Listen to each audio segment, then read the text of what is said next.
Stephon Diggs. He used to play basketball, apparently. I never knew he'd be famous. He was just around. Not just around, but like he seemed normal at the time. Like any one of us. And then he became Stephon Diggs. Whoa. Yeah. Pretty cool. Other famous people from my, I guess, local community, Mia Khalifa and Logic. Yeah. So, two different sides of the spectrum. Yeah. I mean, I have a friend. Oh, sorry. Go ahead. I'm done. I have a friend who went to high school with Reggie. So Reggie Jackson? They're always like, yeah. So they're so excited. Reggie's back on the Nuggets, and they're always like, Reggie, I need to hang out with him. And I'm like, when are you going to introduce me? Like, what? But I don't know that they're that tight anymore. Yeah, it's hard. It's insane. Like, I don't think I could call up Stephon and be like, hey. Reggie sent my team home senior year in the high school tournament. Sad day. Yeah, it's a bummer. I had a torn ACL though, so if I was healthy, I would have locked Reggie up. I like that you believe that. But yeah, I'll get us started and introduce you guys, and we'll kind of get into the pod. I can't disprove it, right? Yes. You can't disprove a negative, so that's true. I don't know what would happen. That's true. You don't know what would happen. It could have vaulted you into I was gonna say NBA stardom, but maybe like NBA contention. Maybe. Okay. All right. What's up, guys? Four Corners. We are back with another episode. I am your host, Ray. You can find me online at Rayvon Hackshaw. I usually got to be like 6 something. I feel short. Like, I always felt short thinking about my NBA career, and I'm 6'4". And anyway. Yeah, we got a 5-man. Yeah, we're running 5s today. Starting off, I will introduce the man to my digital left, Jarett, J Swaz, with J Town, from the bowling league. You know what it is. What's going on? Yeah. Yes. Thanks for trying to keep that new nickname alive. Look, I really appreciate it. Jarett is not a great bowler, but J Town, that guy can bowl. But yeah, how you doing? Good.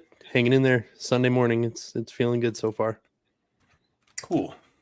Did you hear about the Nicki Minaj, Megan Thee Stallion beef? Briefly, a little bit. I honestly just find it fun to watch from the sidelines for kind of what's happening to fandom. So I don't want to be the way involved. I view it feels very academic, but it's actually pretty interesting from that angle. I keep my head down in a lot of these conversations around people with passionate fan bases. Like, right. I don't want any smoke from like the Beyonce fans, the Swifties. Because I think is this multiple times that Nicki Minaj has had to tell her fans to stop threatening people online? Here's the thing, though. Nicki also does things like says innocuous words like, you know what to do, as she, sits outside someone's house. So, yeah. Anyway, also joined by CT Fazio 24. What's going on? How you been doing? What's going on, guys? I've been doing pretty well. I was coaching a basketball game this morning, so just been doing that, coaching, watching Nuggets, working, keeping busy. So yeah, it's good to be back with you guys.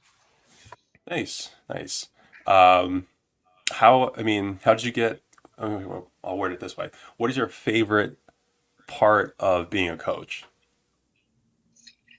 Definitely when we win. When we lose, it's not as fun. But luckily today we won, which was good. I think we're like 11-5 right now, so we're doing pretty well. Doing pretty well so far. Got the playoffs coming up next week, so again, trying to get the team prepared for that. Nice. So I coach middle school basketball, so it's not really too over the top. But we do have some set plays and things like that. So it's good. I feel like it's a good age where it's like not really too. They take it seriously, but it's not really too Life or overly death. complex. So right. So it's Mhm. it's good. You got to start somewhere. So good experience so far. How often do you take it to the kids you're coaching? As far as like getting on their case, you mean? Oh no, just getting on the court and just showing them Oh, how on the it's done. court, you said. Oh, I thought you meant like getting it, being Oh, kind of tough on them. But usually in practice, sometimes I'll play. If we play like a scrimmage and like 5-on-5, like we had a couple kids who were sick last week, so I had mhm. to sub in and get on the court. I'm not really going like that hard or anything, but just trying to fill in and just help where I can. But That's yeah, fun. it's pretty fun. Yeah, It is interesting. Cause I play for, so I'm going back to school and everything. So I play for the CU Denver Lynx. Just because nice. I was at the gym enough that they were like, "Hey, you should come do this thing." Except that I'm older. I'm older than our coach, and so it's an interesting like Cool. I don't know. It's fun though. Like I have a good time, and it's nice to like support everyone else on the team as well. But yeah, Awesome. glad to hear you're doing that. I think it would be. I think it's a fun time, and I think it's good to give back in a way. And inspire the future of. You never know who's going to make it to the league. You know. Definitely. I let me say this: I'll be shocked if any of my players make the NBA, but I think a couple will play in high school, which is pretty cool. And it's my old middle school as well, so it's cool to kind of go back and kind of give back to the school, which has been kind of rewarding. So yeah, it's been great so far. It's been good. Nice, nice. Good to hear. We Yep. also have Will, Will Jones, Will underscore D underscore Jones. How you doing? I'm doing good. Excited to be here. Thanks for having me.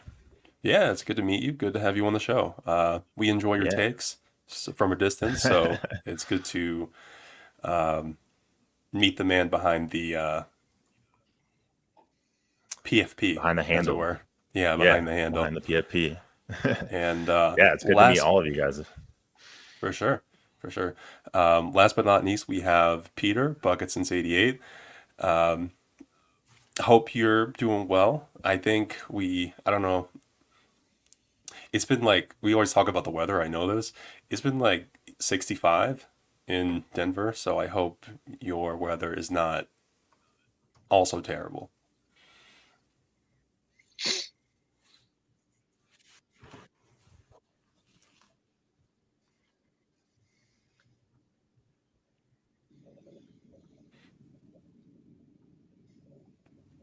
I I don't know. He might be lagging. I think.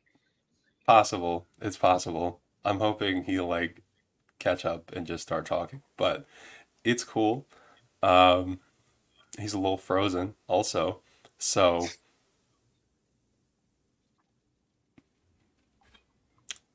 all right, we could just get into it. So I feel like it's partly because we haven't had you on the show in a while, and Will, this is your first time on the show. I kind of want to get into. I think first, Will, I want to ask you. So I know you're from Denver. You mentioned you live in Littleton. What is your background as just like a basketball fan, as a Nuggets fan? When did you kind of join the club? And what was like, if you know it, what was like the moment for you that was like a defining point in saying, I'm going to be a Nuggets fan? Yeah, I mean, I've been an NBA fan as long as I can remember. I have an older brother who's much older than me, and he was a basketball player. He's 6'7", so he was really into basketball. And like, we'd be out in the driveway, and he's way taller than me, so he'd block me every time I try and take it on him. But I was a Nuggets fan just because I'm in Denver, so I like the Broncos, like the Nuggets, like all the Denver teams, Avalanche. But when you're a kid, you like everyone who's interesting. So like, I liked Allen Iverson, I liked Shaq until he went to the Lakers. I liked lots of different players, but I mean, when Chauncey Billups and Melo were on the Nuggets, that's probably when I was like getting very into them. I mean, I went to games when like Mutombo was on the team and stuff like that with my dad and brother. But yeah, those are like the times Western Conference Finals versus the Lakers. That's when I was like really becoming a Nuggets fan. Nice, nice. Those were, I think, good times, except for like every year we end up seeing the Lakers, and Yeah. there's a very consistent outcome to those series. But yeah, that is cool. CT, I kind of want to throw it to you. It's the first half of the season, almost halfway point, I feel like. What can you tell me about, I guess, just some of the expectations that you had for the Nuggets as a team, for certain Nuggets players as individuals, and maybe with a little bit of hindsight now, how those expectations have been met or modified? Yeah, I just think it's been it's kind of like a tough season to kind of gauge my opinion, just because they're coming off the championship, shortened off season. You know, you don't really know how it's going to go after that. This is all of our first time, and the Nuggets' first time really kind of experiencing that kind of outcome. So I'd say I'm like I'm not disappointed with the team or anything, or not like overly optimistic as far as like where they're at right now. I think they're on pace for what I kind of thought going into the year.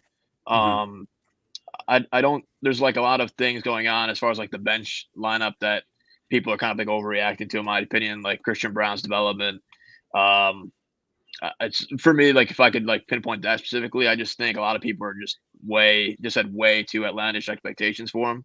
I scouted him extensively in college for like 3 years at Kansas, and we kind of know what he is, right? We know that he's a good role player, and if he could be one of the 8 guys that Denver has in the playoffs again, that's all they need. You know what I mean? So I think people were kind of thinking like he's going to be a secondary ball handler and show more isolation skills, things like that. And like for me, I just was never really there. Um, like I said, if he could be playable and a rotation piece for the Nuggets and help them win a championship again, I think that's kind of the baseline of what they need. So yeah, but other than that, I think Murray's been pretty good, especially lately for the most part. A lot of people get on his case as far as like, his plays up and down, and sometimes he looks good against the really good teams, right? But then against the bad teams, he can't make a shot. So, I think it stinks that he didn't make the All-Star team. But again, in the long term, I think the ramifications of him not making the All-Star team or the All NBA is a good outcome for the Nuggets as far as their kind of dynasty hopes is concerned. Hmm. With the payroll, the roster, and things like that. Yeah. So yeah, like I said, I think Jokic is as good as he's ever been as well. So again, Nuggets just have to try to get a top 3 seed. Hopefully they get the 1. But yeah, like I said, right now I think they're pretty on pace for a successful season again. Jarrett, do you have any thoughts about like kind of in response about like either Christian or Jamal? No, I actually think that's a good perspective that CT brought up on Christian Brown, especially as someone who it sounds like scouted him throughout college. It probably was a little aggressive to be expecting this major leap from someone who has not shown that in multiple years of college, and it's not like a one and done where you're like, oh, this could be anything. And so I think that's a good perspective to keep in mind. And I would agree that he has still shown he's looked up and down, but he has still shown that he can certainly be in a rotation. It's not like he's become unplayable suddenly this year. There's been a couple frustrating points, sure, but at least for me, I don't think I've seen anything that's like, get him out of there permanently. So I think that's actually a pretty good perspective to keep. For Jamal, I think like on the last episode that we talked about it, I think I mentioned that I just feel like he's on track. He maybe hasn't taken the leap we wanted for the regular season, but he still feels like he's kind of on track to do what he does most seasons. That's fair. What about you, Will? Are you, I guess, framework, how do you look at the Nuggets in terms of, obviously everyone kind of sees Jokic as the number 1 guy, but what are your thoughts as far as how that lines up as far as like AG, Mike, Jamal, your expectations for those guys, and how much you feel like they fall in that kind of pecking order? Yeah, I mean, I think I was coming into this season saying they were the best starting 5. And I think I mean, the Celtics are really good. The Celtics have a lot of depth, and the Nuggets have issues like they always do. But that doesn't worry me since we had bench issues last season as well. Um, and like in context of, Christian Brown and then the starters, I mean, the most important thing is just getting to the playoffs healthy and hoping that we don't have to ride the starters super hard. And Christian Brown's not unplayable by any means. And so we're going to keep playing him and hoping that the starters can get rest. And if that means they're resting and the bench loses the lead, they come back in and they take it again, then that's fine with me. But like, I think a good playoff rotation potentially. I know CT, you're concerned about Jamal and Reggie lineups, but I could see like Jamal, Reggie, P Watt, MPJ, and AG as like a lineup in the playoffs that we can play. So, and I mean, with the Jamal concerns, a lot of it is him staggering with the bench, but in the playoffs, we're going to have other starters playing with him. So, a lot of the concerns, like right now, it's hard to really evaluate when the postseason's so different. So that's kind of where I'm at. That's fair. And CJ, I know we like chimed in back and forth about this on Twitter a little bit, but I kind of feel like it's not that Jamal is bad. I think it's particular to, and this is just my personal take, it's just particular to like how his skill set pans out on the court, that his strengths just compared to other point guards just don't happen to be collapsing defenses in the way that like Reggie can, or past, a guy like Ty Lawson. I think he was excellent at this. He didn't even really need like a screen or whatever. He could just kind of get into the teeth of defense, and I think that as like a starting point for offensive sets is healthy. And I think to some extent Malone sees that, notices that, and says, okay, well, rather than burdening him with this thing he might struggle with, I'm going to give him a guy to take off some of that pressure. I don't always love it either, because I think, to your points, like they tend to be smaller collectively than I think we'd like, especially for units that otherwise would want to thrive on defense and length and getting out and running and that sort of thing. I don't know if it's, I don't know what they can do about it, unfortunately, with the current roster as they stand. But I feel like you might have some ideas for this. This is just my hope. I hope they draft a center. Is there anyone you are thinking about or just like looking into? I know it's half a year out, something like that. But anyone you have your eye on for Denver coming into next summer? Yeah, I think actually to kind of go back to the Reggie Jamal point, I just think that lineup has been kind of played a lot now lately because Strawler's been out for so long. He's been out for 13 or 14 games actually since last game he didn't play. He's in the G Mhm. League now. And Malone, I know he said a lot that he's, his goal is to play Strawler this year to get him some minutes and experience going forward. Him playing in the playoffs, I think might be a little bit of a question mark. I would expect him to play in the playoffs. I think that's probably the right move if he doesn't. But I just think for the regular season, we're kind of seeing that him staggering Jamal and Reggie is kind of like a safety blanket issue.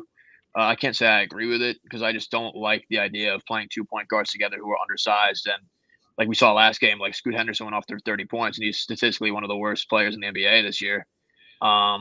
It's just like giving Jamal kind of like a another guy to guard is just not. It's not a good burden for him when he has to carry the offense as much as he does. Um, so for me, like I'd rather play like a Christian at the two. We can play even Peyton has played at the two as well. Have those bigger lineups where last year the Nuggets thrived on playing bigger lineups than their opponent. Um, but yeah, going back to your point about the draft, I do have one guy in mind as a center, but ever since Ignaji was picked in the first round, I'm kind of scarred from picking another center in the first round. So I do have another guard at play right now, like another like Bruce Brown type of guard who can play on and off the ball. But there's a center maybe in the second round they could target. His name's Deron Holmes from Dayton, a pretty good inside outside center. I've kind of tweeted about him here and there that maybe they could look into. Some of the guards I like in the draft: Hunter Salas, Trey Alexander, some of those guys who play like on and off the ball. And I kind of tweeted out last night too, like Jamal kind of thrives in the playoffs playing off of Bruce. to get him like open looks as well. And now like with Reggie, he's doing that, but it's kind of now it's a trade off where the defense in the backcourt is not good. So hopefully they could correct that. And I trust Malone will. He'll definitely amend his lineups, as he sees fit. So I'm not really too concerned about it heading into the playoffs. Yeah. Will, a lot of to that point about like covering up center minutes, Aaron Gordon as a center has kind of been, I think, more of a thing this year than it has been in the past. How do you feel like that's gone just from a productivity standpoint? And do you feel like it's sustainable for Denver in long term, just at the rate that they're doing it right now?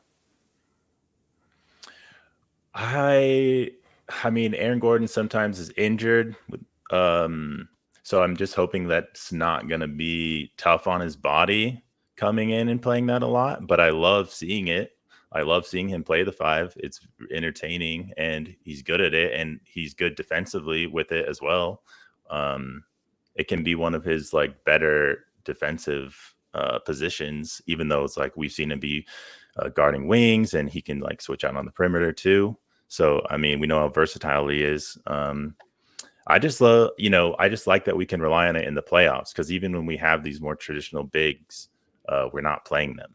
So, I mean, the fact that we have Aaron Gordon who can do this is really a big luxury for us. So, I mean, it would be nice to have more options to play. I mean, Zeke's not panning out as much as people want. So the fact that Aaron Gordon can kind of cover that up is nice, but it's hard to rely on it when he's playing four most of the time with Jokic. CT, do you think Zeke has a future either in Denver or as a center? I would be surprised if he gets dealt next week. I think it's going to be tough for them to do it though, since he got a contract extension. I do think that's Boots' kind of first miss as a GM. And he had like a flawless year last year, like no complaints from me at all. 10 out of 10 moves, every single one of them. Mm-hmm. It's going to be tough. But the thing with Zeke is like he's a margin guy. You know what I mean? He's not. They paid him like he was going to be a rotation player, but for me, like he was a guy coming into the year where I was like, if it doesn't work out, you can just deal him. But now with the extension, it's going to be kind of tough. But I do think you can get off his deal. Like no contract is untradeable. We've seen, Jordan Poole got traded last summer and all these different players. So Yeah. I do think that Zeke, again, like should he play more than what he has lately? I mean, I think there's some matchups where he could play over DeAndre. But I mean, DeAndre actually hasn't played that badly this year, I thought. If you look at the numbers, he's actually been pretty decent. So, and Zeke's just been the worst player on the team by a large margin. So, we'll see next week if he gets traded. But I think probably the summertime is more realistic for him to get dealt. Mm-hmm. If you could attach maybe like a Hunter Tyson and a Pickett to him, maybe you can kind of get off that deal. But again, like Pickett and Tyson are pretty unknown guys. On somehow they got multi-year deals, which I didn't agree with either. They're taking 2 roster spots up that could have been veteran players. So again, another 2 moves I didn't really agree with there. So I don't know. We'll see maybe if they could get traded with Zeke. But yeah, not really. I personally thought Zeke was going to be decent this year. Definitely missed the mark on that. So I gotta take the L. But we'll see going forward next week what happens. That's fair. I might be too. I'm an optimist, right? I'm always trying to find and think about ways that, okay, it's not working right now, but like, is there a different circumstance, a different sort of like perspective shift that we can have that would allow these players to thrive? And with Zeke, I really want to, because to your point, like the contract extension means that it's not that his deal is super expensive really for a role Right. player. If he was the 8th, 9th guy on the roster, you'd be like, okay, hopefully he gets better between now and 3 years from now. And maybe after that he can move on, but it has looked really bad. But here's the one thing I would say. I think, and maybe Will, if you want to talk about this, I feel like he was okay playing power forward. He wasn't great. Like I'm not gonna say it solved all of his problems, but I think it was him. Defensively, he can kind of just be who he is, And offensively, he can kind of just go between offensive rebounding, which he's good at. I genuinely think he's a good offensive rebounder. And just kind of hanging out, shooting threes, which he was fine at before he changed the shot, which I don't totally understand that either. But at the same time, a shot I think is something that over time, over years, over a career, guys generally will hit at least some kind of equilibrium in. So I guess, Will, I'm kind of curious how you feel about Zeke Najee's future in Denver and what he can do to kind of meet the expectations of his contract. Yeah, I mean, it's very nice that you are an optimist with Zeke. And if we can somehow figure out a way to get him in the role that he's comfortable in and developing these skill sets, then I'm all for it, especially since he does have this contract, which could be tradable. I think his value's down right now. But yeah, I get into a ton of debates with Nuggets fans online about if the Nuggets were mismanaging him by moving into the 5 exclusively and like not leaning into him being a 4, which maybe matches his skill set better. And yeah, I mean, it's just unfortunate that his shot is just not the same at all as last season. I almost forgot that he talked about how he changed it. Like before this coming into the season, he was talking about how they worked on the shot a little bit, and it doesn't seem like it's working out. But yeah, I don't know. Every time we play him, like with these matchups that seem better for him than DJ, he's just coming in and getting fouls right away, and then just getting pulled. And I'm like, man, he can't even get momentum to even start to get some traction, like with Malone or in this role, because he's just coming out right away. So I don't know. I mean, I think his future in Denver is pretty unlikely at this point. I think once we make it to the offseason, we're going to find a way to either move him or figure something out. I hope it works out, but that's how it feels. I mean, because he's also, it's not one of those situations where he seems like a bad influence or a bad locker room guy. Yeah. You know, he has a good attitude. Every indication is that he works hard, that he's active on the sidelines, that he's engaged. I was also optimistic about Bol Bol, where it was almost like the inverse. You're still problem. optimistic about Bol Bol, Ray. Look, he's only like 24. Okay, he's only 24. man, Guys Ray. with that kind of length, it takes a long time. I think him at 26, 27 with a fully formed amygdala will be different. Will hit different than whatever It's he not was. talked I gotta about make enough you say it with every time you NBA. bring up Bol Bol. I gotta make sure that it's made Just confirm. clear. Yep, Just confirm. I still can there. quintuple down, I guess, is where I am at this point. I don't know. It's not to say I think he's gonna be great. I just don't think he's like worthless. But at the same time, I think he was worthless to Denver in the state that he was in. Right. You know, he needs a place that's they need to play him, and they need to like hold him accountable without, how would I put this? It's a fine line, I think, with NBA players, especially those with like egos, which I love Peyton Watson for that reason, and maybe we can talk about him next. But guys who have like a resiliency to take criticism and be able to apply that in a healthy way on a consistent basis is very uncommon. And yeah, I think he would be a great wizard. I think I have a list of guys who would be great wizards. It's Bol Bol, like Bones Highland. I think that would be really fun in DC. I think they'd be a lot better than Kuzma and Jordan Poole. I'm just saying. Zeke Naji. Sure, just bring them all together. Yeah, but yeah, no. Let's talk about Peyton. I feel like he's been. I'm really excited to see the growth that he's had this year, just because. I mean, coming into college, like I did watch some of the film of him in college, and I saw like, oh yeah, he can get it to the paint anytime he wants. And then he doesn't, like, he panics. I don't know. He breaks he breaks the layup. He makes a bad pass. Whatever. I feel like he's really honed in a lot of those sorts of. I'm not gonna say he never makes mistakes. You know, we all make mistakes sometimes, but he's cut down on a lot of the mistakes, and he shows up. Like, he makes impact plays on a regular basis because of his length, because of his athleticism, because of his I think intensity also. So as much as Zeke is probably Booth's first miss, Peyton Watson is such a hit in my mind that like it pales in comparison. But Jarett, I guess I'll throw it to you. Do you love Peyton Watson as much as I do? Oh yeah, yeah. And I actually really like the point about managing players with ego and you connecting that to Peyton Watson, because like doing the thing he did even just in the Portland game where he hits that late game three, turns around to the Portland bench and is like yelling at them and screaming at them, because someone had to have been yelling at him from the bench before he took Yeah. that shot. There, something was going on there, and you almost have to have that ego and that confidence to not get shaken by that. And but you have to also balance that with, oh, I was a step late and Jokic is yelling at me the whole way back down.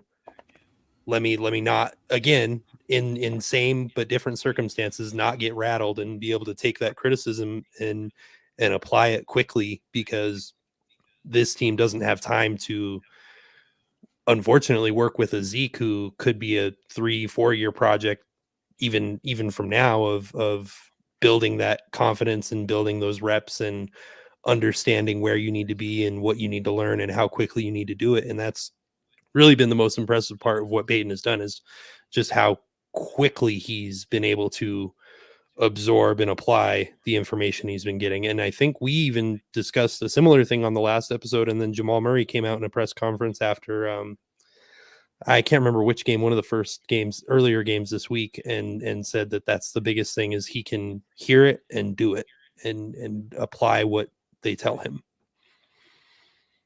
Yeah, I think that's fair. I mean, I just continue to be impressed by him. Yeah. But I guess, Will, I would say I feel like I think I have a general sense of how much CT likes Peyton. But how do you feel about Peyton and his? How would you define his? Guess both floor and ceiling as a player. Oh man, I mean, I've really started to like the comparisons to like OG and Anunoby, and I know a lot of people are like, we would love to have that kind of player, like, and I'm like, Peyton Watson's right there, and he's developing in that way, and um, it's interesting to see his comparison to Christian Brown, where Christian Brown plays all last season, and he's exceeding everyone's expectation, and then P Watt had the essential redshirt year, and now he's actually getting a lot of meaningful minutes, and it's really paying off, and I really love to see it. And I don't think I would have predicted P Watt, like passing CB in the rotation, but I think that's pretty much where we're at right now, and it's good for the health of the team that he's doing that well. But I love P Watt. I remember last year, like heading into the playoffs, he was looking pretty good. We were playing him while guys were kind of resting and sitting, and we were like arguing over him playing over Jeff. But it was, we didn't actually play him much in the playoffs, obviously. But I think we were seeing glimmers of that, and I'm really satisfied to see that that's what we're seeing again this year while he's in there. So I have pretty high confidence in him, and I think he can make mistakes, but for the most part, I feel like he's not going to make that many mistakes, and if he does, I can live with it. Yeah, I feel that especially with like, sometimes he makes a bad turnover, but then he comes right back, crazy block on the other end, and I'm like, I'm cool. Yeah. I'm cool with that. CT, I think you spoke a little bit about like maybe trying him at the 2 earlier. Just what are some, I guess, how do you view his ceiling as a player in general? Like, what are some ways that you think he hasn't, the ways that he could be used with all the flexibility that he has a player that could make him even more useful to Denver going forward? Yeah, I think it's an interesting question. I think his off the dribble game, number one for sure. I think he's shown glimpses of that where he can attack a closeout and hit a mid range jump shot. And a thing like comparing like him and Christian, like Christian's more of like a like solid like fundamental guy, and like Peyton's more like wiry, like acrobatic finishes, things like that.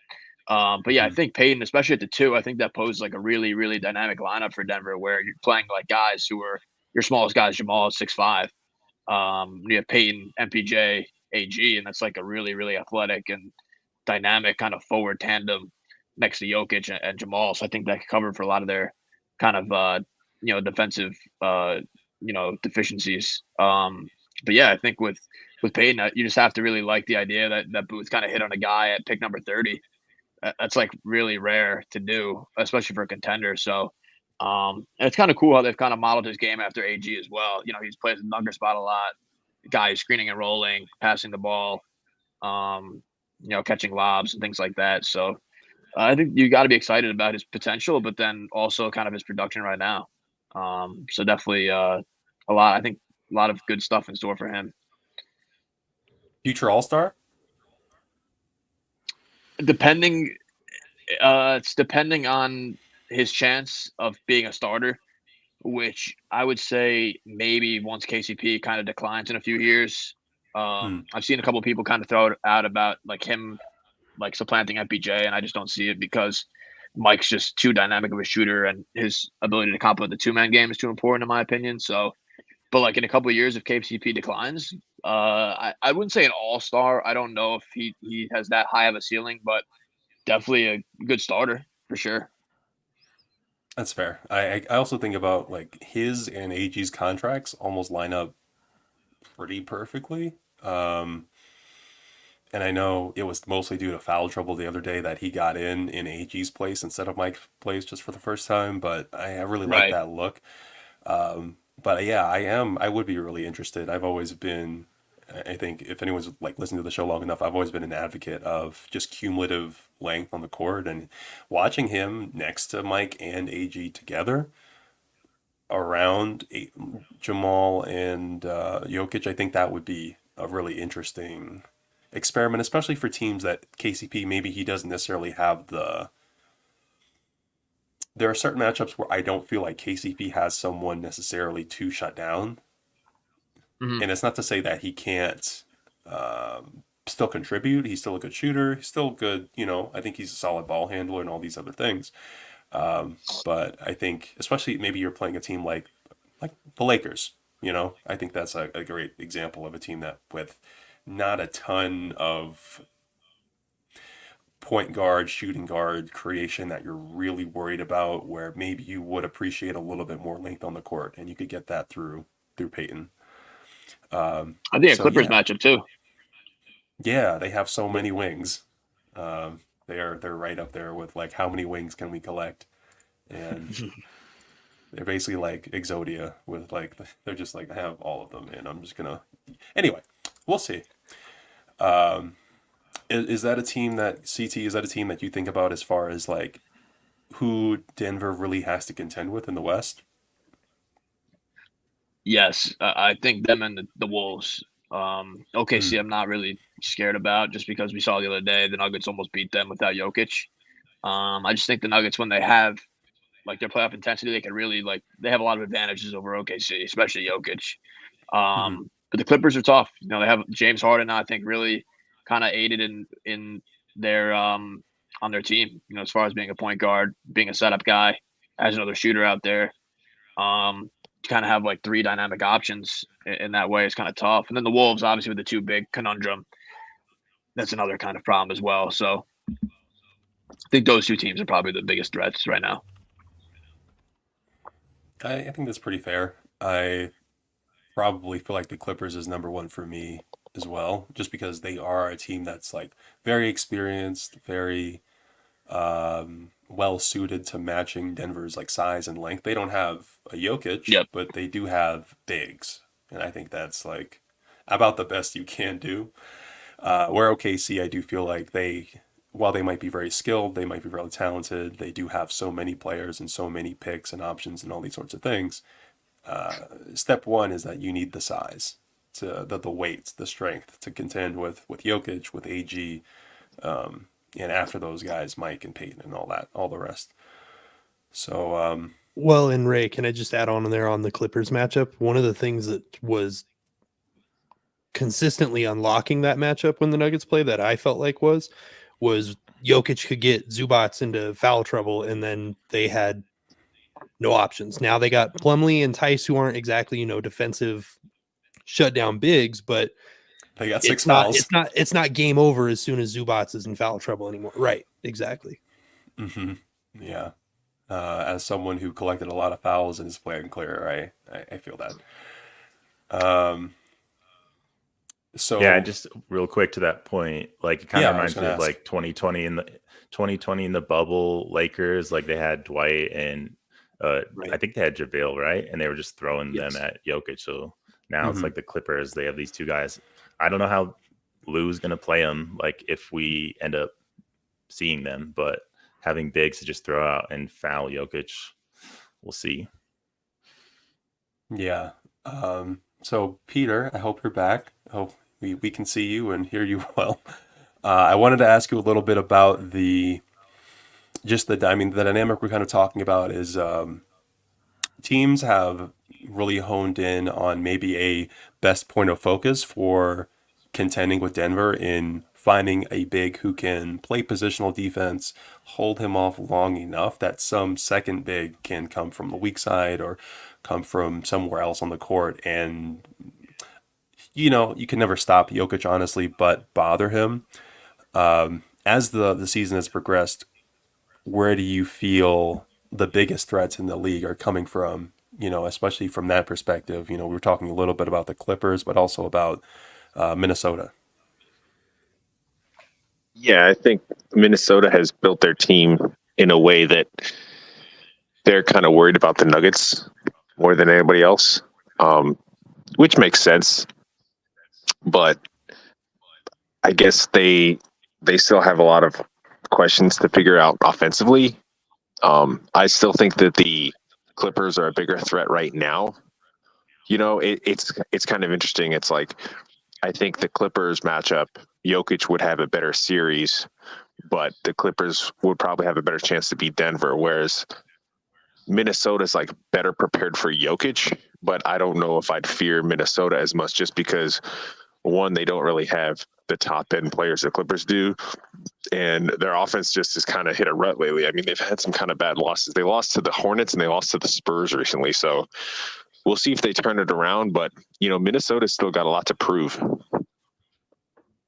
Yeah, no, I think that's fair. I mean, as much as I really like Anthony Edwards, it feels like the cumulative firepower, maybe. I'm kind of curious. I mean, obviously, I think a lot of Nuggets fans have respect for what Minnesota's doing, what I think Tim Connolly is trying to do, and almost take a very targeted approach at Denver. I think we're kind of flattered a little bit, but yeah, how do you feel about them as a team and what their future can be and what their ceiling can be, either with this configuration or with some different one if they go down that route?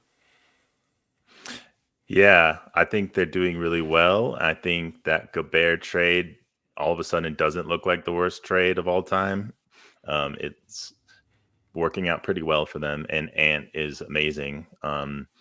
They got good perimeter defenders. They got Jaden McDaniels. He's amazing. My only concern with them really is like I don't know if they have enough offense to really make it. Like they're great at defense. I'm worried about the too big matchup in the playoffs.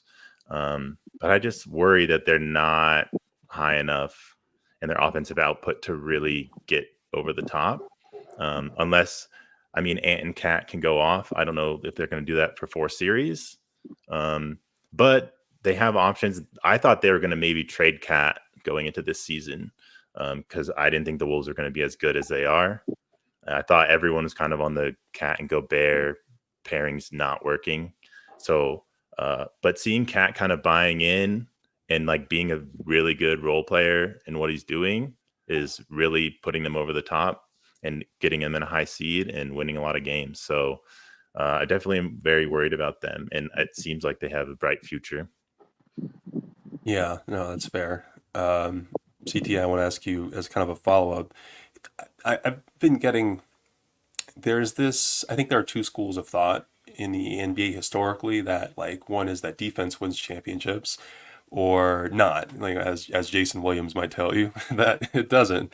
But I more and more I've come to find that like you kind of have to do both to really succeed in the NBA. That teams have to be balanced on both sides. So for a team like Minnesota, who is kind of coming into its own with that current sort of setup they have, how, if you were putting yourself in their shoes, how would you think about trying to hit that apex of finding that offensive peak that they need while maintaining the defensive potential that you can get in like that double big lineup.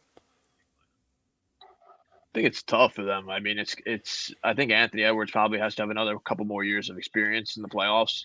So I think that was his first playoff series, right? Really, other than maybe the play-in. Other than that, I'm pretty sure. I don't think he played in the playoffs other than in Denver last year. And again, he was really scary. Uh, you see that shot go down in Game 5, and it might be talking about a 6 or 7 game series for Nuggets in the first round. Even though I didn't think the series was all that close, but I think the Wolves are, definitely a threat because the two big lineup against Jokic is a problem. Um, but again, Anthony Edwards such a dangerous shot maker. You combine that with Cat kind of taking a back seat in his role, and Conley's also having like kind of a resurgence as well. They're pretty scary right now, but I also wouldn't be surprised if they kind of flamed out in like the second round, just because of the inexperience and you know Gobert and Cat and things like that. But even though I think Gobert's pretty undervalued as far as like his playoff equity, Mm-hmm. I think a lot has been made about him not really being a playoff guy. And last year I thought he did a pretty good job on Jokic. Jokic is just top 10 player of all time, so not much you can do about that. So yeah, I mean it's interesting. Like they could go either way for me. Like they could either get to the conference finals and I wouldn't be surprised, or they could flame out in the first or second round, and I wouldn't be shocked either. Yeah, I think there's always this critique that, oh, like this guy can't cover pick and rolls or space the floor. Find me a 270-pound guy who can cover pick and rolls. There aren't that many of them. I don't think there are any of them really who can do it well in that high level. I mean, I think it's why I think Jokic does a great job, honestly, of when he gets the right kinds of engagement. I think he is surprisingly like competent. But yeah, there's a tough position. Peter, I want to ask you,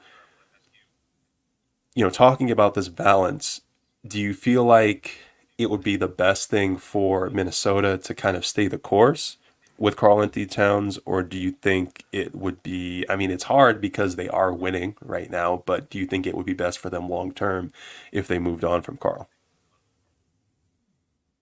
Um, I think that they have to try their best to make it work with this group. I think, we've talked before on the show how we think there's been a shift in the NBA. The Warriors kind of ushered in a new era of like trying to compete with them in small ball and stuff, and the Warriors are pretty bad this year. So I know there's a lot of factors that go into that, but with the Nuggets winning last year, the Lakers, that team that won in the bubble, that team was huge. Um, I think that it kind of proves that the league is trending big again. So, what they're doing is working in the regular season. We've seen teams with Rudy Gobert flame out in the playoffs before, but as they pointed out on Locked On Nuggets, those Jazz teams had pretty bad perimeter defense. This Timberwolves team is much better, with Edwards and McDaniels on the wing. So I think it makes sense because he's probably more talented than the role he's playing, but he's still playing the role well. I mean, he got named an all-star. The one question is like, he hasn't really had a good playoff run yet. So I think he deserves one more chance. And then if they get close this year, maybe they have figured it out and turn a corner and move forward. But if they like flame out again badly, then yeah, it probably is time to move on. But I think they're going to want that one more data point this year. That's fair. Will, do you kind of agree with that sentiment? Yeah, I mean they gotta try. They're doing so well. You got to go into the playoffs with Cat and see how it works out, I think. And but I mean, we've also seen some like inner turmoil. I don't know what's going on with them, but like benching Cat on his like 60-point game, and Gobert punched somebody the other last off season or I don't know when that was, but he punched him last season. So I mean, as a Nuggets fan, I'm hoping they just like implode, but I recognize that they're a very solid team and they have options, and Tim Connolly is good at his job. So if they want to like contend after this season, if it doesn't work out, they have a lot of options. So That's fair. Jarett, are you pro keeping Cat? Yeah, so and part of it is just kind of the way the NBA works in terms of these trades. When you trade a guy like Cat, you're not getting a talent like Cat back usually. That's very rare. Most of the time you're going to be getting assets.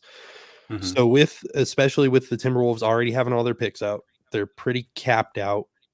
If you trade Cat and get assets back, you're kind of basically just conceding we're doing a soft reset around Ant. And if that's the way you want to go, that's fine. But if you want to continue to try to contend, I don't see a world where trading Cat kind of keeps you in that position.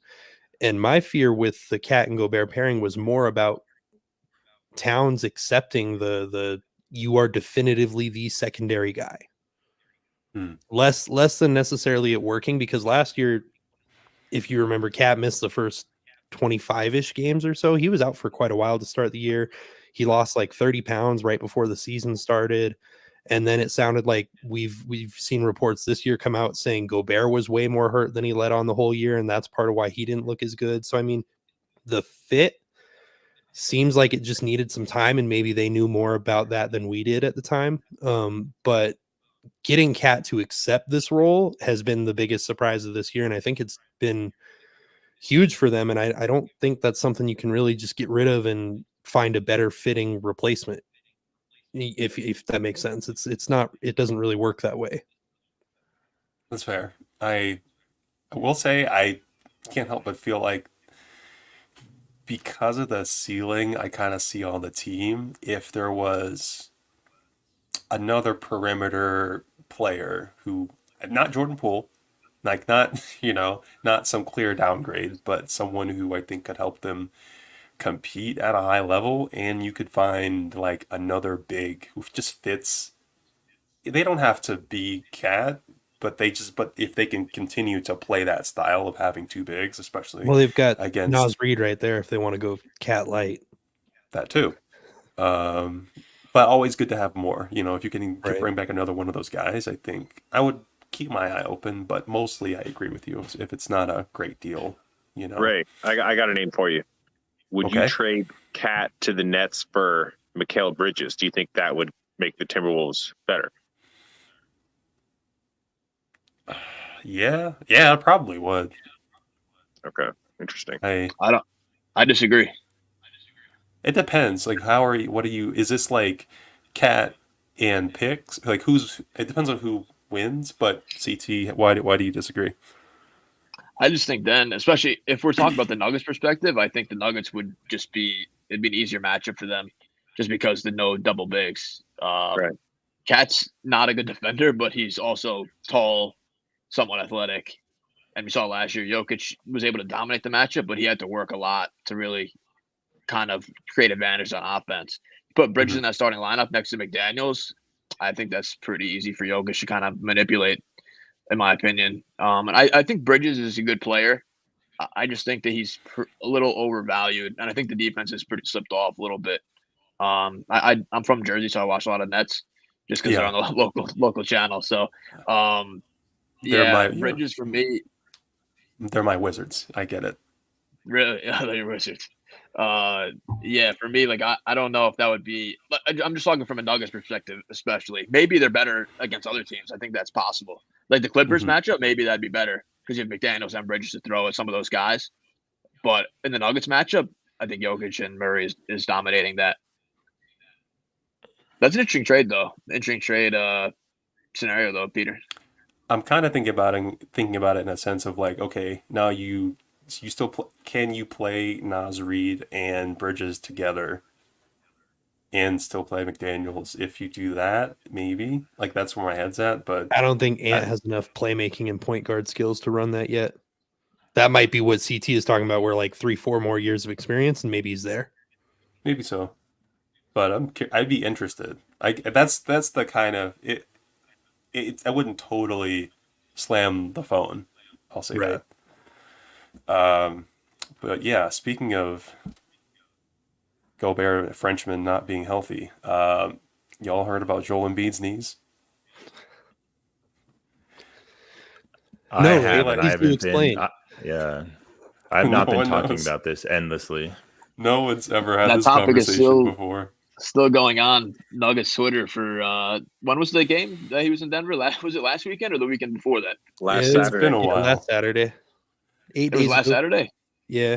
So it's still the conversation is still going on in Oh, Denver yeah. about him ducking the matchup. Yeah, I have does anyone want to go first? Sure. About I just can. Embiid and yeah, go ahead. Jarett, do you want to go Jarett. first? Not get Go off. canceled. So I mean, I think the only thing I said publicly was I just want this matchup to actually be a matchup. So I think I'm safe there. I always, at least at the time, wanted to leave room for him being actually injured because we did see things leading up to the game. So then the frustration, especially once it comes out that, oh yeah, he does have a meniscus injury and he got landed on again and got hurt again, and either new injury re-aggravated it, they found the injury that was always there. We don't know. I actually think the 76ers have really botched how they fed this to reporters personally, but obviously that's just an opinion. Really, but because of all that, I wanted to leave room for that. But then the frustration shifts less from Embiid directly to more the team and how this has come out. And I really don't. So maybe this is just me protecting Denver fans, but I don't understand why we had no right to be frustrated. Maybe the frustration was misdirected, but that was such a messy situation. And I think that's where, especially in the age of rapidly released information that we're in, that's where I think it gets into what you're talking about, Ray, where meeting fan expectations. And that's where the fan, not just Nuggets fans even, but the league in general, the reporters who made time out of their Saturday, the national reporters who don't always watch Saturday games, made time to sit down and watch a Saturday game, were upset. That's fair. Does anyone have anything? Will, do you have anything you want to add? Or Peter? Yeah. So, Ray, as you know, I'm generally a process over results guy, but in this Nice. case, I don't have anything to dispute what Jarett said. But in this case, I just don't care all that much about the why. I care about what happened, and I tweeted out during that whole week that the end, like, this is my like big picture NBA fan take more than it's like a Nuggets fan or like Sixers hater take. The NBA is like tried to push this rivalry down our throats, and I said, can we please stop calling Jokic versus Embiid a rivalry? Not because I agree, Peter. Not because I think Jokic is like clearly better, but it's simply because to have a rivalry, you actually have to play in the games. So here's a comparison, and I want to hear if you guys think this is fair or not. I don't ever hear anybody having conversations on who's better, Kobe Bryant or Tracy McGrady. Tracy McGrady arguably was just as good, if not better, like, you know, as a player when he played. But Tracy McGrady was always hurt. And, you know, he still ended up being a Hall of Famer. He didn't win MVP or anything, but, you know, his career kind of petered out. And to me, Embiid is like the Tracy McGrady of big man. And that's just how I see him. So might be harsh, but still a great player. Just you got to play. Yeah. Well, do you have any thoughts on the situation as a whole, or even just in response to what Peter said? No, I mean, I think that's a good comparison. I mean, the Embiid Jokic rivalry is more conceptual than it is like a basketball rivalry. I mean, like our teams aren't even the rivals. We're in different conferences. Like we're only going to meet up in the finals, and I don't know if that's ever going to happen. And so it's mostly just a fan thing. So I mean, the NBA putting us together on rivalry week, they know exactly what they're doing. Like it's going to create debate. It's going to create engagement. I was like almost 100% certain Embiid was going to play because I just didn't think this was going to happen again. I wasn't saying he was faking an injury. I didn't come out and say like he was ducking and all that. I mean, it's a thing. I don't think people should be surprised that Nuggets fans are mad and that Embiid's getting some criticism for missing the game. That seems kind of ridiculous to me that people are saying that no one can talk about this or criticize him. But I do think I don't know, he's had issues in his knees for a long time. I think it was probably hurt before the Denver game even. And And then the Warriors game, clearly he wasn't ready. I think it's just, I don't think like the Kuminga thing was the play that caused an injury. I think he's been dealing with some bad stuff. I don't know what the Sixers medical staff are doing in terms of advising him, but I kind of have this idea in my head where he's had options to maybe get a complete repair on his knee, and he's had to sit out a season and just like get to 100%. And he's just never done that because he wants to come back and keep playing. I don't know for sure. This is just me speculating, but it seems like he's been dealing with this knee for a long time. So, CT, would you recommend, or Peter, and maybe you can respond after, but would you recommend? I feel like he should probably just get the full repair, but that's just me. Yeah, I mean, I think so. I'm not a doctor by any means, but I think maybe he probably should get that fixed because it seems like just a recurring thing with him. But yeah, I think the point about the rivalry is pretty interesting, like Will and Peter said, because I don't think this is a rivalry either. And the NBA really tries to push it. I know like Nuggets Twitter is like really hell bent on like the Embiid discourse, and for me, like I tapped out of that like so long ago, just because just like it's always like a not like an over the top thing all the time, like talking about it. And like I said, like I don't think it's a rivalry either. I mean, when are the Nuggets going to play the Sixers other than the finals? And Sixers have never even made the conference finals. So when is that going to really take place? And if the Nuggets had a rival, I mean, I don't even know who they would be. The Suns, the Lakers, maybe the Wolves. Like Yeah. they don't really have like a rival where it's like every year this is going on. Like the Cavs and the Warriors, like that was a rivalry. Like that was a finals rivalry. Like the Nuggets don't really have Mhm. a rivalry other than like Embiid versus Jokic in an MVP rival kind of thing. MVP And we know how race. Jokic treats the MVP. It's just like it's just not really the case. Even though I think Embiid has taken shots at Jokic before. Like there was an article where Embiid explicitly took shots at Jokic before he won the championship, saying like he doesn't get as much slander because they claimed that he flamed down the playoffs. It was like a whole big thing. I'd have to go back and look at it, but like He's good I said at again, I don't think it's really a rivalry. So Embiid would be a great WWE wrestler. I think he's really good at that like kayfabe he would, intensity. But yeah. yeah, Peter.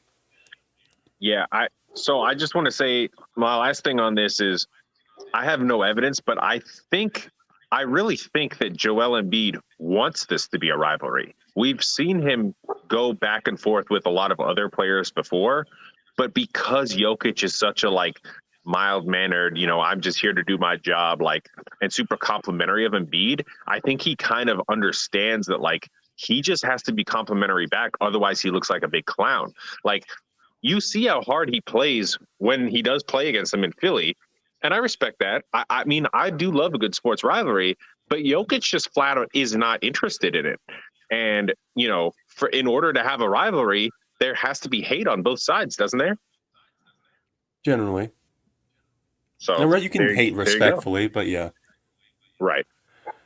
That's fair. I, in a broader sense, I think one of the issues with rivalry week as a whole is that the NBA, partly because of the CBA, but also because I think just talent is more, there's so much more talent and it's spread across the league a lot more evenly. There aren't the same, when the league was a lot more stratified, and you had, okay, this year you can kind of tell it's going to be Cleveland and it's going to be Golden State in the playoffs. You kind of had that anticipation. You have that build up. I think in a similar like past eras, when you kind of feel like it's probably going to be Celtics Lakers. You get that hype and that consistency of those consistent meetings. I think there's so much. You can't have a rival when, to your point, CT, like the Nuggets just beat everyone about the same. There aren't really. It's not like the past either, where like every year the Lakers go into the playoffs and the Lakers are just waiting to get tons of calls in their favor. But hey, I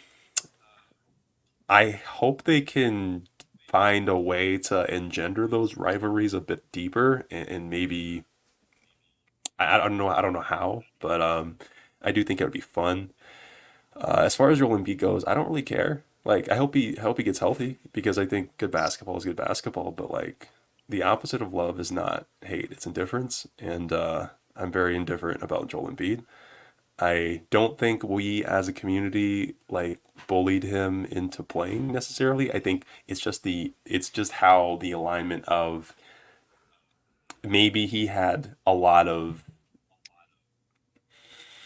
out a lot already. So it's just a general confluence of now he's actually hurt and he's going to look bad. I think he maybe feels some pressure about it, but I think it's a little self-important of us as fans to say that like we're bullying him into playing. Well, That's all I would Ray, say. but before you move on, when you say bullied, you Mhm. just reminded me. Did you see that? That's basically what LeBron said. Like he had to chime in and say that. Like, didn't you guys think that was really weird? LeBron is corny though. I just didn't understand the upside of that. Like, I guess you're standing up for the players, but it's like, Mhm. why do you care about this? He's not on your team. I think he's one of the players who are most sensitive to the NBA opinion, and not the NBA opinion, but like our opinions as fans, just because his career, I think, is so defined by like you'll never be Kobe and you'll never be Jordan, and you'll know all these sorts of like narratives that have been fashioned just by fans and by the media machine as a whole. So it was a So move to be liked by like the Embiid fans. he's a very good political guy. That's what I'll say. I don't But think LeBron after the playoffs last year with the amount of like smack that the Nuggets talked to them, I don't think he likes the Nuggets anymore. Or I don't think he did anyways. But I don't think like if we're in a playoff series, I think LeBron's going to take it like really really personal this time if it comes down to it. Just because I don't think especially Malone was running his mouth a lot, which was Yep. great. I mean, I love he Malone did doing that. coach him. But I just don't think like LeBron, like like he had that picture during the summertime, like when Malone was saying something about the parade. So I kind of think like LeBron like wanted to stand up to the Nuggets kind of narrative because he saw that the Nuggets he thought that we were piling on him or Embiid, which was not the case. Well, But yeah, I and don't think LeBron likes Malone anymore. we haven't played them since opening night, and after we beat them, LeBron and AD didn't shake hands with me, right? They just left. Yeah, I mean, So typical. can we all agree? Fuck the Lakers. Well, yes. Are we all Been that. I mean, yeah, Always I has mean, been. yeah. If you're a Nuggets fan, you have to. Yeah, I don't know.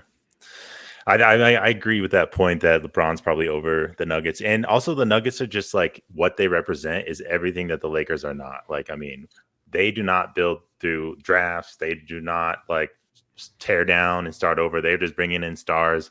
We do not do that. Jokic doesn't play into a lot of this media drama and sending out subliminal tweets. He's just like such a grounded guy, such a grounded superstar, and he's never really been invited in that club of like LeBron and Steph and those dudes. So you already have that like just ideologically opposing each other. Yeah, I think that's fair. I do feel like after having lived in a few places now, I feel like every place has its own brand of elitism, like reasons why we feel like we're all the best. And Oh yeah. For Denver, I think it's just like for at least embodying Jokic's ideal of being just like I don't even want to say above it, but just like not even adjacent to the kinds of things that honestly we've been talking about for the past few minutes. But yeah, All-Star Weekend is coming. Maybe we can kind of go round table, but any surprises that you guys have about who made the team, who got snubbed, things like that. Peter, I see are you just kind of thinking, or is there someone who comes to mind?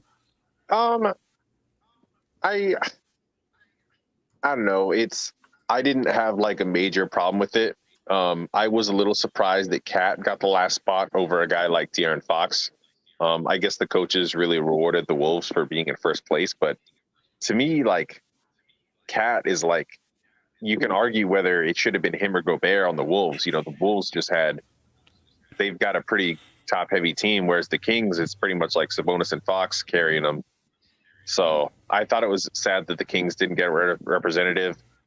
And then in the East, I think, this has already been gone over ad nauseum by the media, but Dame starting over Brunson was kind of laughable. I mean, Dame's had kind of a down year, but, the fan vote is still a percentage. And it's kind of like what I've noticed about All-Star voting is it's not just popularity, but it's like it always takes the fans like a couple years to catch up to like how good somebody is.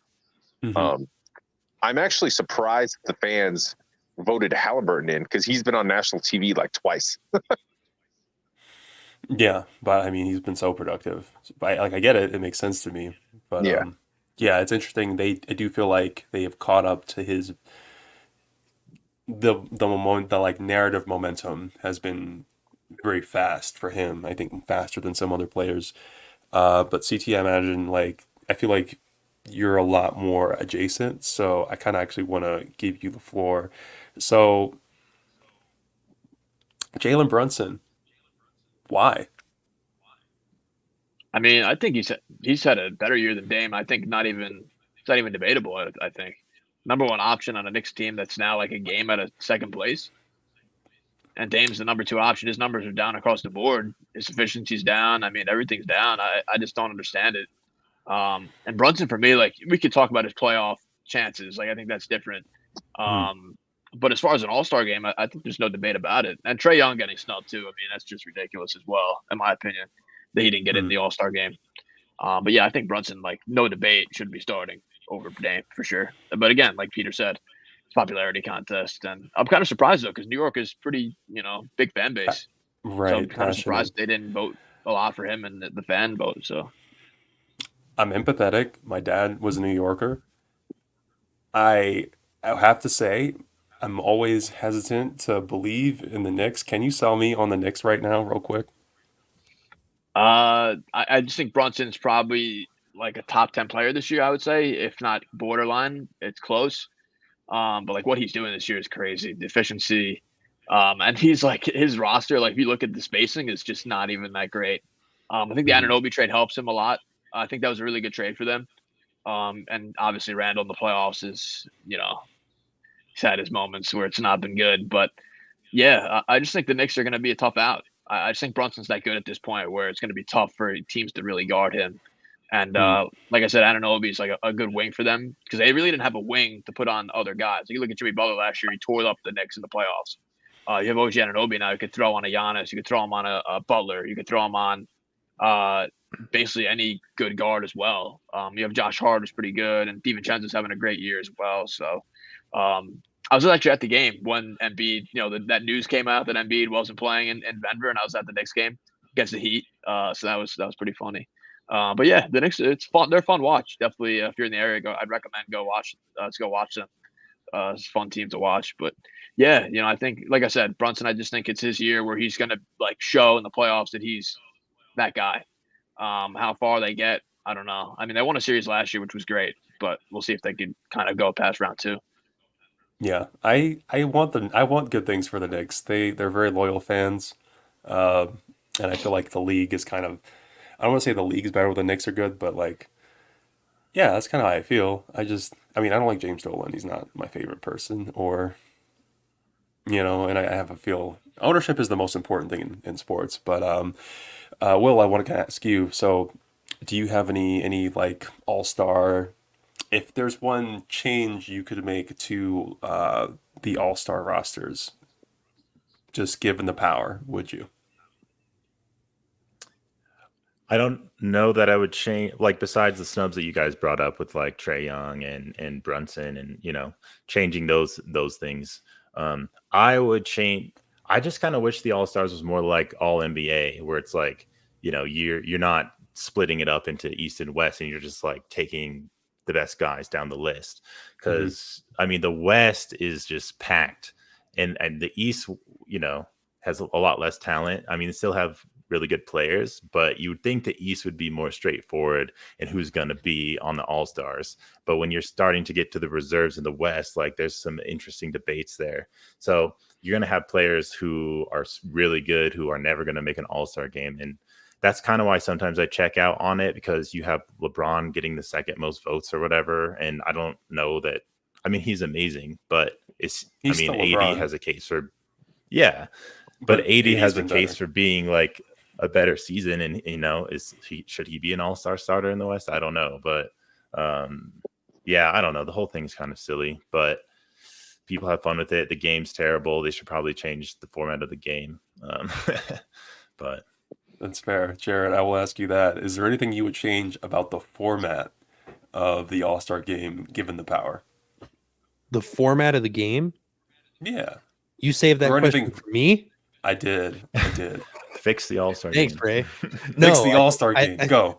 I think the format of the game is cooked. They can do whatever they want with it. They could change it every year if they want. Who cares? It's you watch a couple cool highlights, it's fun.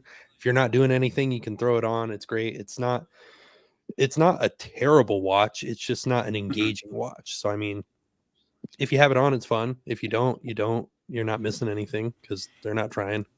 Can I make a recommendation? Sure. I think they should do what they did with the in-season tournament and make like some type of financial incentive for them to like play and actually try. I don't know. I think maybe that's the core thing. If you want to for throw me some is money at it, that's fine. throw money at it, throw baddies. I don't know what NBA players need to be motivated. Find whatever. Maybe Zion needs milkshakes. I don't know what it is. Charity's not getting it done for winning each quarter. No, it's not. I don't think it is. And I have a think- recommendation for you. okay. Now, everybody's going to cry foul and say that this format isn't fair because of like the imbalance or whatever.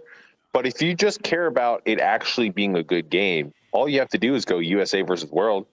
I mean, we already talked about how LeBron doesn't like the Nuggets.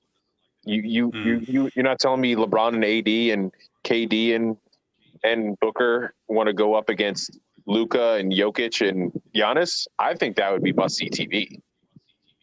That would be fun. Will, what do you think of that? That'd be pretty great. I think the Euro team would destroy, and it would be a blowout. That would be funny. I would enjoy. I mean, now that you say that, I think maybe in CT, maybe I can get your response to this, but like themes, like on a yearly basis, maybe could be interesting. Maybe one year they do USA versus World. Maybe one year they do all the bigs on a team versus all the guards. I think that would be a lot of fun. I feel like you're haters, whatever. CT, help back me up or not. That's okay. No, I think that'd be interesting because the All-Star game's kind of been like the same format every year. It's the same old thing. So I think that'd be interesting, especially the World and the U.S. team. I like the Elam ending as well. They had last year, kind of made it interesting at the end where they played like a certain number.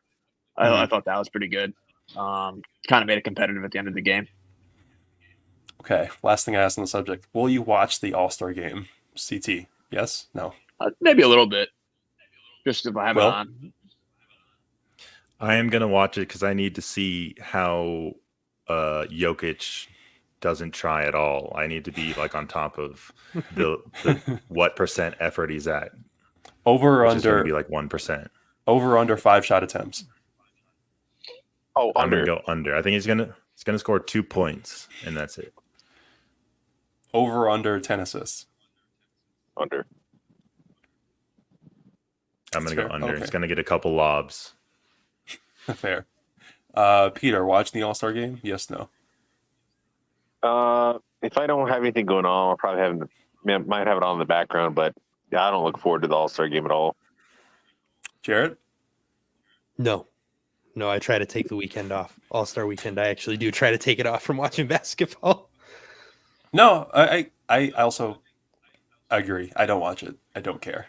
I will I need know life the rest of the season, but I need that one weekend to show face and be a normal I need a person. break. And yeah, until the All-Star weekend gets a little bit more interesting, maybe bring Michael Porter into the 3-point contest. That would be nice. Maybe an all big versus guards, game. Just putting it out there. Adam Silver, you can take the idea. You don't even have to credit me or anything. Just make it happen. Yeah, I'm not the most interested in exhibition games, but yeah, I think if they took it more seriously, it might change the culture around it. So yeah, okay, 2 more things I wanted to talk about. So recently, I feel like Michael Porter had some comments about this general topic, and I think it's something that I think the NBA is making an effort to try to like remedy these things, and also we're also looking around just like as a sports community at what this is, as far as like the WNBA is both like profitability for not just for the league but for the players themselves, and how those two things compare. So kind of in a similar spirit to the All-Star game, I think, we're trying to make things more dynamic, more engaging. Um, I guess, CT, I'll ask you this. How do you feel about their efforts so far to sort of, I think, from the NBA's perspective, as far as like supporting what the WA can be in doing things like the 3-point contest with Steph Curry, things like that, or even just like how they market themselves.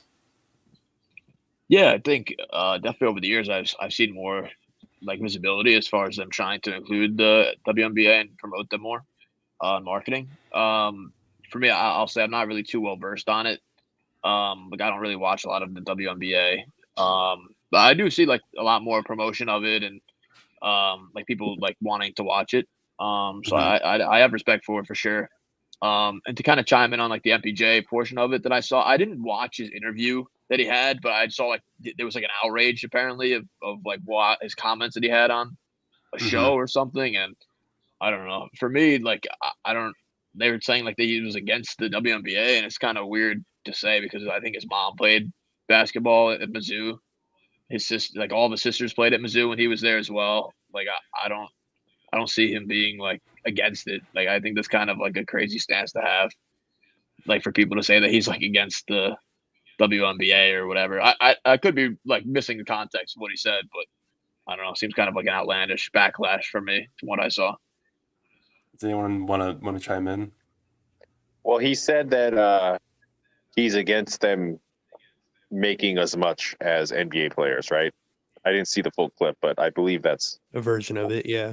yeah. So obviously that's not a cool thing to say. Um, I'm going to go ahead and take partial responsibility for this because, as you know, I believe in karma and the basketball gods, and I believe on a podcast recently I said, I'm so glad that we drafted MPJ, and I'm so glad that he's like fit into the Nuggets culture. He hasn't been one of these like divas that's all about the big market and stuff, and that's still true to Hmm. an extent. But I gotta wonder, there's got to be somebody in that Nuggets building that's like, can we just take the microphone out of MPJ's hands, please? Like, Mike, can you maybe do a little less podcasts?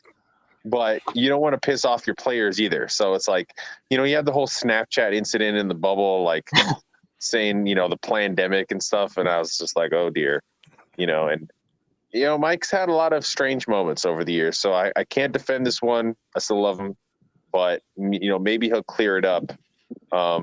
As far as the WNBA goes, I think they're trending in the right direction. They just announced that they're going to expand to the Bay Area, which I think is an excellent move. The problem with the marketing is they just don't have enough games that are available. They usually show one or two games on weekends on ABC, and then they show the playoffs on ESPN and ABC, but they don't really have like nightly games the way the NBA does on Hmm. regular cable television. It's all on ESPN Plus. So I Mm. watch as much WNBA as I want to, but it's definitely not marketed in a way that a lot of people know that it's happening. That's interesting. I think it would be big, especially from that perspective, if they could integrate into, I mean, League Pass is kind of a mess in and of itself, but I think if they could also be on League Pass on a consistent basis, and if League Pass could be more, I mean, there's a whole other conversation to have about like the zone locking and these sorts of things that they have to negotiate in the CBA and with the TV negotiation deals. But if to that point, I think if you just make it easier to watch the games, I think that is one of the biggest thresholds. But I really enjoy the WNBA games that I do watch, just because I like good basketball. And so many times, like especially if you hang out with me long enough, I don't like, I don't know how to put it, this like isolation heavy kind of copy and pasteness that I think has taken over a lot of maybe the majority of NBA teams. So when I do watch the WNBA, it's very refreshing in terms of just like the quality of play and from like a technical team oriented perspective. And so I enjoy it, but I hope, I do agree. I think they're on the right like direction. I just hope they continue that trend, and hopefully Mike puts his foot in his mouth less often. That would be nice. I think he will. Similarly, our amygdalas don't form until our mid to late 20s, so I don't know. Maybe he Mike was can. also homeschooled, by the way. So I'm gonna say late 20s. Um, yeah, I think that's it. Everybody makes mistakes when they speak in public, and I think he also isn't the most. I think he's well intentioned, but not the most. Intelligence, like not the right word. I don't think he's like a super. So in the same way that I said LeBron earlier is Articulate. very. No, it's not that. It's political. Mm. Like LeBron is very political. He'll never say anything that will be bad for him. Is Yeah. the energy of the NBA in that way, which to that same extent, that's kind of why he's corny. But it's also kept his image very, very clean. Anyway, Well, on the good side, we do have to mention MPJ does wear, I believe, Brianna Stewart's shoes. So she's a WNBA star. It's not like he's against the WNBA or like completely doesn't support it. I think he just had one foot in mouth comment that he probably wishes he could take back or doesn't maybe understand why it was a bad comment. But I don't think he's actually against the WNBA. no, I don't feel that way either. But I just thought it was an interesting thing to talk about. Yeah. Especially contrast, I feel like the NFL has had an interesting couple of weeks. I don't know if you guys knew this. I'm a Ravens fan. I'm from Maryland, and my team lost in the AFC Championship game to Matt Moore's Kansas City Chiefs. I don't necessarily want to talk about the game. I mean, if I did, That's a brutal I way would have to a go lot. out. Yeah, I have a lot to say, but this isn't a football podcast, so I'm going to spare you that. But what I do want to talk about is just bringing in new fans and new people. And I think that is one of the most interesting things I've seen from the NFL recently, as far as like the Taylor Swift infusion.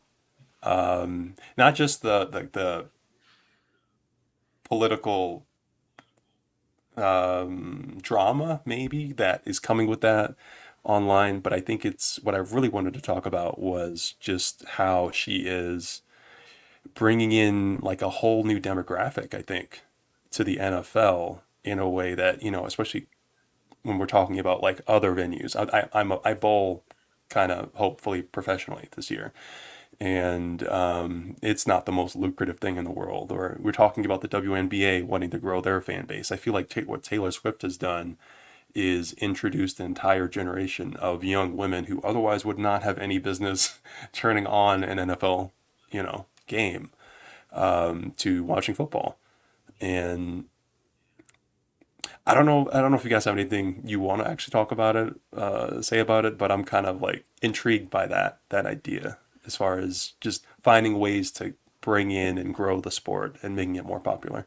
Ray, you know what's actually crazy about this is they were breaking down the actual numbers, and on the broadcast for the Chief game, since it became a thing, Mhm. she was actually shown, I think most of them were between 20 and 30 seconds per 3.5 hour NFL broadcast. Hmm. So only 20 to 30 seconds of screen time. And that was enough to move the needle and drive in millions of new fans and audience members and move the ratings needle is kind of scares me. Back to what we talked about at the top of the show for insane fandom, but Mm-hmm. it's also just impressive to the track record that she has built with her fans. And I couldn't imagine watching a 3.5 hour broadcast of something I otherwise wouldn't have watched for 20 seconds. No, but I can't, I don't know how you get there, but credit to her for doing it. yeah, that's basically I'm interested in. Like, can you bring Beyonce to a WNBA game? Like, Well, I think could we also that would then help. just go into a half-hour discussion of which female celebrity you need to date for bowling to become mainstream? Is Shakira still available? I don't know. I don't know if I would have a great, I Is would she a have little a great old for day. you, Ray? No. Yeah. I think Anyway, Christian Brown is trying to make his case with Shakira after the finals. He saw Shakira, the Heat game in the finals. He was like, he became on another level once he saw damn, Shakira. my man has good taste. I mean, Anyway, I think on the whole Taylor Swift topic, Ray, is like, I just don't believe that it's real. It's like, sure, there's more viewership now, but as soon as they break up or he retires, it's just going to go away. I don't think those girls are going to care about football. So what that gives you is a short window if you're the NFL to say, hey, look at this viewership spike. Maybe that helps them sell like a higher dollar value on commercials for the Super Bowl, maybe.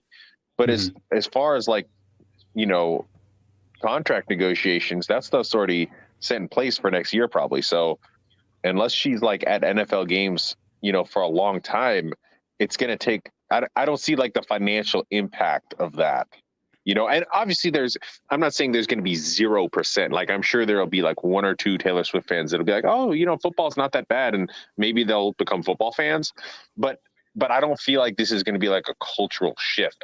To me, this is more of like a Linsanity type situation. yeah, that's fair. I think there's a question of what is the conversion rate of new people being brought into the sport and how many people are going to stick around. Especially, I think, because of some of the way NFL fans react to Taylor Swift being involved, I think is not entirely helping their case. But maybe with a different sport, one a little bit more accessible and relatable, I think that could hit differently. So maybe Taylor Swift should just come on down to the next, like, I don't know, Lynx game. But hey, yeah, this has been fun. Is there anything you guys wanted to touch on before we wrap up? CT, did you watch more Brooklyn Nets games when Jay-Z was sitting courtside? That's true. I can't say I did. I did not. But are you a Jay-Z fan though? I think his peak was kind of like, I was too young for his peak. I would say I kind of caught like his like on the tail end of his career. But yeah, I got respect for Jay-Z. Definitely like his music. Nas is better. Oh, Ray. I said what I said. Oh, okay. We're too far into the podcast for this conversation. That's a pod for another day. That's fair. I guess I'll ask you this. We can close up with this question.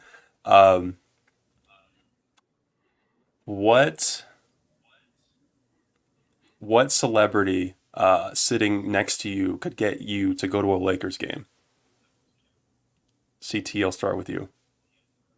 Oh man.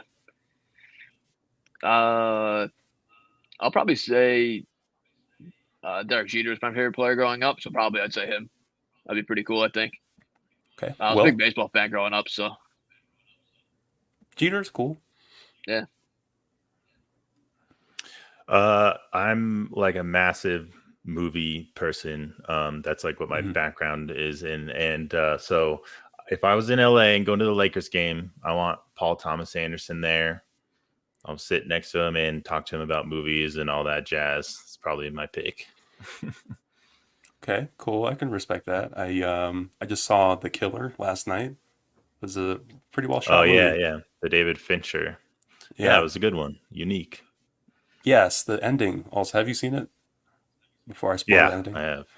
So basically, do you guys care if I spoil the ending? I'm going to spoil it. Basically, it's one of those movies where he does go on a rampage and he's an assassin, kills a lot of people, revenge plots, but also he gives up. Like, he kind of just says, okay, I've killed enough people today. and I'm gonna go chill with my wife and just like enjoy myself, which I think is very valid, and I appreciate it. How that just like you don't always have Yeah. to go destroy your whole life for a goal. You know, I think Yeah. that's It was nice. it was very Jokic of him. Hmm. For sure. Peter, any who's your what celebrity sitting next to you would get you to go to a Lakers game? I guess if I could sit next to Dave Chappelle, I'd go. But other than somebody that could make me laugh, I don't think I'd really want to go. I'm true. You're trying to say nobody. I respect that. Jarrett, how about you? Well, do I have to pretend to like the Lakers or like wear Lakers You apparel? just have I to mean, go. I don't. You just have to be there. You don't have. You can say whatever you want, do whatever you want, boo Oh well, whoever then you want. we could go together, Ray. I don't need much for that. Aw, I like going to away arenas. that's so nice. Thank you. I It's appreciate fun it. Jared, fun closet to Lakers boo and fan? Look, I Sure. mean, the community is gonna come for you for that, but it's fine. It's fine. No, Um, it's fun being an away fan. I went to Chase Center for a Warriors game in the playoffs against the Nuggets. Will mhm. Barton scored the first bucket, and I almost did because Kyle Speller usually does the big announcement for the first basket, and I got up and cheered and yelled, and everyone just kind of turned and stared at me. I love it. I would actually have a great time. I would boo them Yeah. so hard. I would. It'd be fun. I'd get beat up. Um, Ray, I do have a Nuggets question before we go. Hmm. So, 50 games in, Nuggets are 34-16. They did not meet your 70 win hope, No, no. unfortunately. But Okay. they need to go 24-8 the rest of the year to finish with 58 wins, franchise record. So, two-part question for everybody: will they do it, and do they care? Do you want me to start? Sure. No and no. I agree with Ray. Will? I'll just then, just for sake of disagreeing, I'll say that the Nuggets are going to care so much about getting the 1 seed, and they're just going to flip the switch. And opposite of last season, really strong March, and they'll pull it Okay. off. I think I agree with that. I I too. might be wrong, but there I you like go. that. Yeah, if they want to go for the 1 seed, yeah, that they might need 57, 58. I appreciate the optimism. Yeah, I'll Ray's Jarrett? gonna hurt too much. be called out on that. We'll see. But Jarrett, how do you feel about it? 1 seed, 58 wins.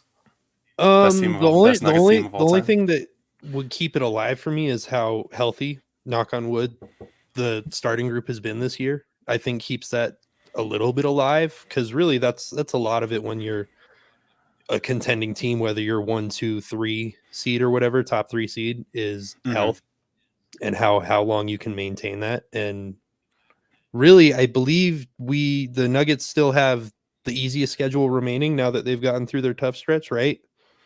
I thought I saw something Yeah. like that. I don't think it gets much tougher than it has been. So I would say David, it's still possible. It's definitely a stretch, but they could pull it off. I think they've at least gotten through most of their back-to-backs. Yeah. And I will say, I think if I'm going to sell myself on this idea, Jamal has to lock in. Like, I just need more on a Maybe he does. consistent basis for that to be the case. Not to say that I'm gonna not writing off his ability to step up in the playoffs or anything. It's just I need more. Like, but we'll see. You know, I'm open-minded, keeping an open mind and open heart.